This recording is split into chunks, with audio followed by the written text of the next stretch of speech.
السلام علیکم پښتو شو چینل خبري ټولګي ته ښه راغلاست. مهم او لنډ خبرونه راسره واورئ. لومړی مهم خبر داسې دی: طالبان د مسکو کنفرانس له تشریفاتو ناراضه دي. مسکو کې د افغانستان په تړاو د روانې ناستې له ځایه راپورټونه وایي چې طالبان د دغه کنفرانس د تشریفاتو له بهیر او له افغانستان د ورغلي پلاوي له جوړښت ناراضه دي. دغه راپورټونه وایي طالبان د مسکو ناستې ته له کابل ځینو کسانو له وربلل کېدو سره موافق نه دي. د طالبانو یو غړي د هغو کسانو له ډلې چې دوی د مسکو کنفرانس کې د ګډون مخالف دي لږ تر لږه د مارشال عبدالرشید دوستم نوم یې اخیستی. تېرو ورځو کې د افغانستان بهرنیو چارو وزارت ته ماسکو کې د افغانستان د سفارت له اړخه په لیږل شوي لیک کې ویل شوي و چې د ناستې په تالار کې به د افغانستان د پلاوي حضور محدود وي. او بل مهم خبر داس دی: کارځای که کابل لاره نه وي د موقت حکومت د جوړېدو تګلاره هم سمه ده. په مسکو کې د افغان سولې په تړاو له پیدونکې ناستې سره د افغانستان مخکیني ولسمشر حامد کرزي له BBC سره په یوه ځانګړي مرکه کې د انتقالي حکومت د جوړېدو تګلارې هرکلی کړی دی. ښاغلي کرزي ویلي چې یوازې دوه لارې شته، چې یو دا چې طالبان له اوسني حکومت سره یو ځای شي، او یا هم د یو لنډمهاله حکومت د جوړښت چې د طالبانو ګډېدو ته پکې زمینه برابره شي. د افغانستان مخکني ولسمشر حامد کرزي له BBC سره په دغه ځانګړي مرکه کې ویلي چې بهرني او افغان لوبغاړي باید پر نږدې چې په افغانستان کې د سولې اوسنی فرصت له لاسه ووځي. او بل مهم خبر داسې دی: عبدالله هیڅ ډله او جریان نشي کولی چې پر افغانانو په زور او جنگ سره خپله اراده ومني. د افغانستان د ملي مصالحې عالي شورا مشر عبدالله مسکو کې د افغان سولې په اړه روانه غونډه کې ویلي د افغانستان اسلامي جمهوریت د روان کړکېچ پای ته رسولو برخه کې د ملي حاکمیت پر خوندي کولو، خپلواکۍ ساتلو او د تیرو کلونو لاسته راوړنو پر خوندي کولو باور لري. ښاغلي عبدالله ویلي اسلامي جمهوریت دغه راز د کړکېچ ختمولو په موخه په ځانګړې توګه د افغانانو پر اساسي حقوقو د بیان پر ازادۍ، د میرمنو پر حقوقو او د خلکو په خوښه او د رڼو ټاکنو لارې د سیاسي راتلونکي پر ټاکلو ټینګار کړی. هغه زیاته کړه: یو ځل بیا ټینګار کوم چې جنگ د حل لاره نه ده.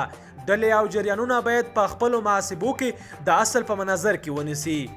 ښاغلي عبدالله وویل نننی افغانستان د تیرو کلونو افغانستان نه دی، او د ده په وینا هیڅ ډله او جریان نشي کولی چې پر افغانانو په زور او جنگ سره خپله اراده ومني. بل مهم خبر: بجوا د امتیاز لټکې د دوحې تړون د دوحې هڅه وه.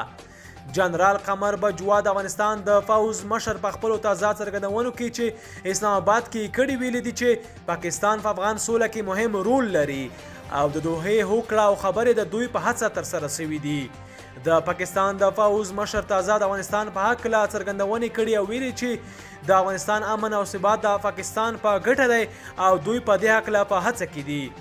که څه هم پاکستان د تاریخ په اوږدو کې له افغانستان سره په راستي یو قدم نه دی ایښی، خو بجوا یو ځل بیا ویلي چې د سیمې د امن کیلي په افغانستان کې د او با امنه افغانستان د پاکستان په ګډون سیمې ته ګټور تمامېږي. د پوځي چارواکي ویلي چې په افغانستان کې امن ټولې سیمې د امن ضمانت ورکوي، ځکه نو پاکستان په دې سوله کې مهم رول لري. هغه ویلي چې پاکستان له خپلو ګاونډیانو سره ټولې ستونزې د خبرو اترو له لارې حل کوي، او د دوحې هوکړه هم د پاکستان د هڅو یوه برخه وه. او بل مهم خبر داسې دی: د پوتین او بایډن ټکر روسیې خپل سفیر هیواد ته بللی. په دې وروستیو کې د امریکا د ولسمشر جو بایډن له لوري د روسیې ولسمشر ولادیمیر پوتین په دې تورن کړ چې د امریکا په تیرو ولسمشري ټاکنو کې لاس وهنه کړې.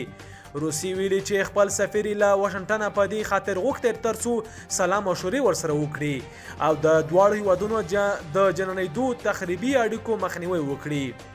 بایډن په خپلو خبرو کې پوتین ګواښلی او ویلي دی چې د امریکا په ټاکنو کې لاس وهنه کړې، نو د دې پور به پرې کړي. هغه ویلي پر دې باور یم پوتین یو انسان وژونکی دی، او دا ادعا یې پسې وکړه چې د امریکا په تیرو ولسمشرو ټاکنو کې یې لاس وهنه کړې او توان به یې ورکړي. بایډن وروسته له هغه دا څرګندونې کړې چې استخباراتي ادارو ورسره په دې اړه معلومات شریک کړي او ویلي و چې خپله پوتین په دې ټاکنو کې لاس وهنه کړي او د مخکني ولسمشر ډونالډ ټرمپ د بریا لپاره یې مرسته کړې. له همدې امله بایډن خورا غوسه او پر پوتین یې سخت ګزارونه وکړل. خو په ورته وخت کې د روسیې د امریکا د ولسمشر لوري دغه تورونه رد کړي او ویلي دي چې امریکا کوښښ کوي چې د عامه فکرونو اندېښمن کړي او د دوی د مخالفینو ملاتړ کوي. روسي سفیر اناتولي انتونون په دې خاطر مسکو ته بلل شوی چې له واشنګټن سره بیرته د اړیکو په ښه والي مرسته او حالت عادیاتو ته وګرځوي. د روسي او امریکا اړیکې او بل مهم خبر داس دی دوه یو شان پیغورونه طالب ولې ځان ترې پاک ګڼي. طالبان تل افغان حکومت ته دا پیغور ورکوي چې دوی بدون د امریکا د حکومت د ملاتړ څخه هیڅ هم نه دي او هیڅ تاب هم نشي راړولی. دا خبره کیدای شي تر ډیره ځایه سمه وي ځکه ولسمشر غني په خپله خوله اقرار کوي چې دوی بدون د امریکا له مرستې 6 میاشتې هم جګړه نشي کولی. خو خبره د طالبانو هم چندانه بدله نه ده. طالبان هم د پاکستان له مرستې د 1 کال یا 2 میاشتو څخه ډیر دوام نشي کولی. که چیرې دوی د پاکستان غوندې ملاتړ ونه لري نو په افغانستان کې د دوی جګړه په ډیر لنډ مدت کې له ناکامۍ سره مخ کیږي. طالبان د هر څه نه ویني که یې ځان ړوند اچولی دی د دوی ټاپیان چیرته درملنه کیږي. هغه پاکستان چې په 2 روپۍ خپل ځان وژني هغه به طالبان مفت تداوي کوي. طالبان سولې او آزاد تګ راتګ په پاکستان کې څه ډول کوي؟ وسلې له کومه کوي؟ ژمی چیرته تیروي؟ مشران یې چیرته ژوند کوي؟ خو د همدې ډلې مرستیلن مشر ملا برادر په خپله خوله ویلي چې د دوی مشران په پاکستان کې ژوند کوي. نو چې پاکستان طالبانو ته وسلې ورکوي د دوی مشرانو ته یې پناه ورکړې ده، د دوی ټپیان تداوي کوي، د دوی جنګلي روزي، د دوی جنګلیو ته پناه ورکوي، د دوی سره مالي مرستې کوي او د دې ټولو په بدل کې به له طالبانو څخه هیڅ نه غواړي. دومره مرسته خو د افغان حکومت سره غریبان هم نه کوي څومره چې د دوی سره پاکستان کوي، څومره چې پاکستان د دوی په خدمت کې دی. او بل مهم خبر داس دی د ملګرو ملتونو سرمنشي انتوین ګوتریش فرانسوي ډیپلوماټ جان ارونو د افغانستان او سیمه ییزو مسایلو لپاره خپل شخصي استازی ټاکلی دی. د ملګرو ملتونو لخوا نن پنجشنبه په یوه اعلامیه کې راغلي د دغه سازمان سرمنشي له ښاغلي ارنو غوښتي چې افغانستان کې د ملګرو ملتونو له مرستندویه ماموریت یوناما او نورو سیمه ییزو همکارانو سره د نږدې کار له لارې د افغانستان جګړې ته د یو سیاسي حل په ترلاسه کېدو کې همکاري وکړي. اعلامیه کې زیاته شوي چې ښاغلي ارنو د نړیوال ډیپلوماسي برخه کې له 13 کلونو اوږده تجربه لري او د سولې او منځګړیتوب برخه کې ډیر کار کړی دی. هغه په دې وروستیو کې له 2019 تر 2020 کال پورې بولیا کې د ملګرو ملتونو د سرمنشي د شخصي استازي او تر هغه وړاندې له 2015 تر 2013 پورې د کولمبیا د سولې خبرو کې د ملګرو ملتونو د سرمنشي د اپلای او د راز دغه هیواد کې د نوموړي د ځانګړي استازي په توګه دنده درلوده.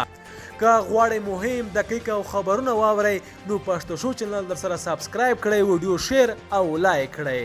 مننه.